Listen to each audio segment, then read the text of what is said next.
guests on the show today, Alicia Heyda. So Alicia, tell me if I'm saying that right, is joining us from Poland.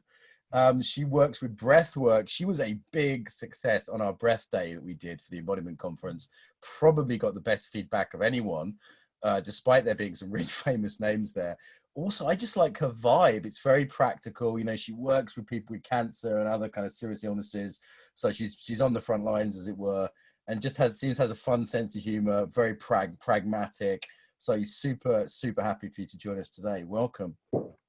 Oh, thank you for such a nice introduction. And I have to be practical. I don't work with hippies in general. We're not going to do fluffy hippie stuff with you today. This is no fluffy unicorns today. Some Slavic directness. You know, I've got a soft spot for Poland. I dated my wife in Krakow. She speaks Polish, and I've been best man at a Polish wedding. I've been about 10 times to Poland. So I think you're maybe just our second or third Polish guest. So welcome. Wow. Okay, let's hear a bit about your life story. How did you get interested in breathwork? So I was a really strange science-focused kid who did not fit in anywhere. So after I have read all the books I could find, also all these for adults, and encyclopedia and everything, I realized that the only way to get me out of my loneliness and being cut off from anybody and anyone is to deal with my body.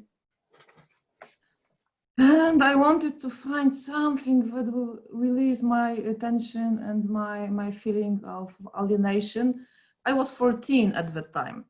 And 1 year later, I bought on the black market the first edition of Sandra Ray book on rebirthing and loving relationships, and Alexander Lowen on spirituality of the body. And it was this moment of, aha, this is the thing I'm going to do all my life.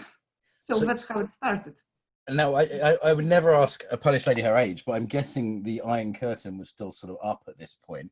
You were you said the black market. Was this in communist time or was this post-communist? Yes, of course. No, okay. So that's interesting. So it wasn't sort of really widely available, I guess, this work at that time there. Small amounts of independent press was available, but many nice books on psychotherapy. Psychotherapy is about the freedom of the mind, so it was not regarded as a good book to sell. So there is a famous editor in Poland. He's also a psychotherapist who was printing psychotherapy books on the black market on a stolen paper. Yes, it was a Hungry Ghost publishing house. Wow, great. What a great name as well.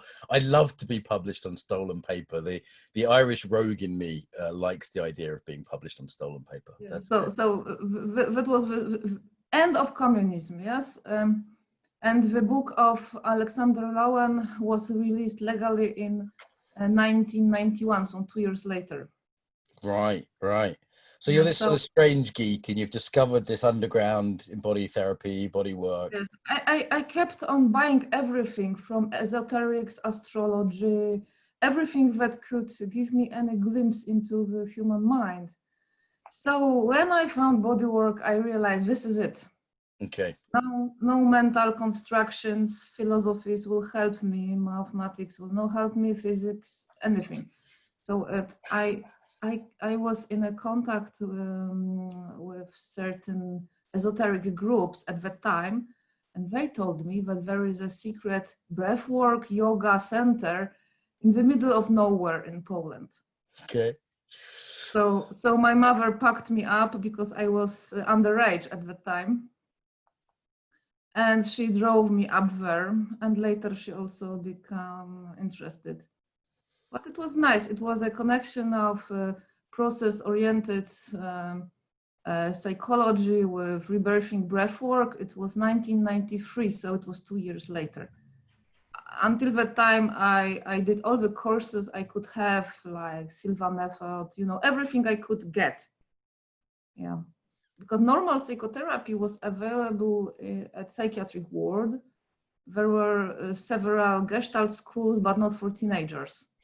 So you're a teen, this is very young, as a teenager, interested in this stuff. Like, I was 18 before I got interested in anything like that. 16, I guess, I first saw yoga. So you're pretty young. Your mum's driving you to the secret breathwork center. I rather like the idea of having a secret breathwork center. That would be good marketing now. You just say that now. And how did you find your career? What was the sort of career path here?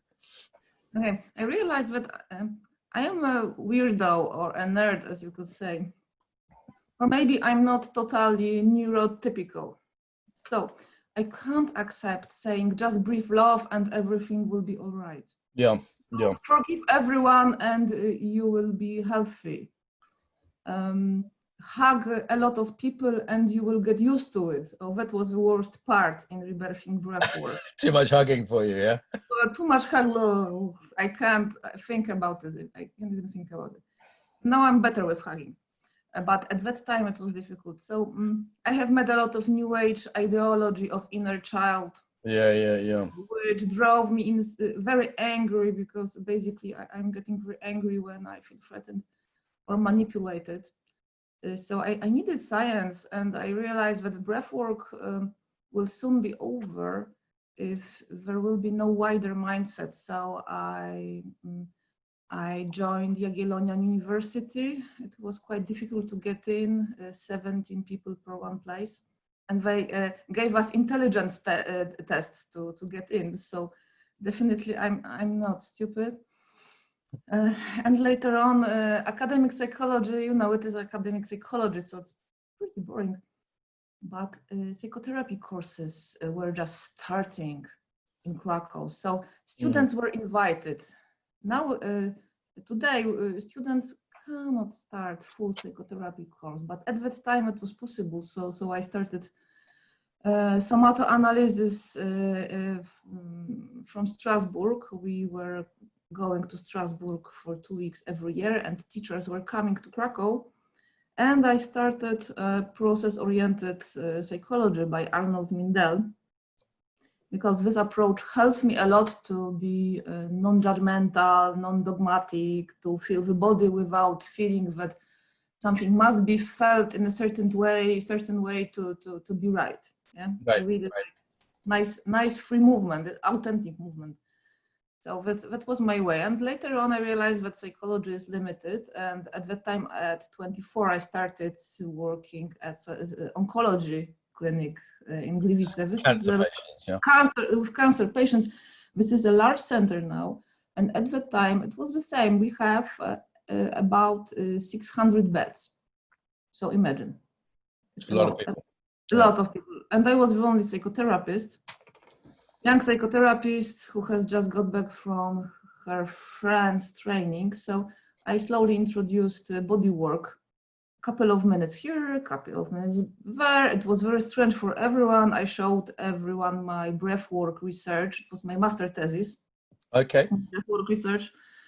Yeah, I realized I need medical biology to understand what is going on. Why certain people who should be dead are not dead and they are healing, how it is possible after deep cathartic processes. I have certain cases during all these years. I studied molecular biology on my own and everything to understand, yeah. And I met Molecules of Emotion book by Candace Pert, and she was my hero scientist. Yes, she was a rebel. Oh, I really loved every word she wrote. And she inspired me to continue with breathwork research. So that's how I started my attempt to measure how circular breathing connected with non-judgmental awareness may help in patients' immunity and mood and so on. So this is why I'm always asking questions. So I'm very curious. I want to know everything I could, yes. The real science starts where the Google ends. So I really were almost at the end of the Google during all these years.